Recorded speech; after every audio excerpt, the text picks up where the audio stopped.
আজি যি এটা সংবাদ মাধ্যমত মোৰ বিষয়ে এটা মানে কোনো নোহোৱা কথা এটা মোৰ বিষয়ে লগাইছে, মোৰ প্ৰিয়সীক মই হেৰাইছোঁ, সেই যিটো বিষাদ যিটো দুখ সেই বস্তুটো মই পাইছোঁ। তাৰপিছত আজি আকৌ এটা নোহোৱা নোপোজা ঘটনা এটা লৈ তেওঁৰ পিতৃ মাতৃয়ে যি অভিযোগ মোক দিছে তাৰ কাৰণে মই বহুত দুখিত। মই ভাগি পৰিছোঁ। তেওঁলোকে যিহেতু আৰক্ষী চকীত তেওঁলোকে মোৰ হৈ এজাহাৰ দিছে, যদি আৰক্ষীয়ে যদি মোক যদি উচিত তদন্ত কৰি যদি মই যদি দোষী তেন্তে মোক তেওঁলোকে জেললৈ প্ৰেৰণ কৰিব পাৰে।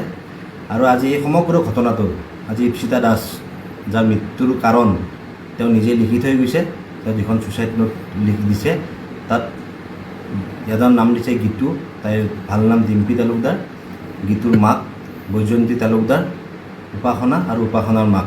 গতিকে আপোনালোকে সংবাদ মাধ্যমৰ জৰিয়তে মই এইখিনিয়ে ক'ব বিচাৰিছোঁ, আপোনালোকে তেওঁক ন্যায় দিয়ক।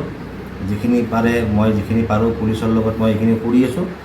যেতিয়া পুলিচে আৰক্ষীয়ে মোক বিচাৰে মই হাজিৰ হৈছোঁ।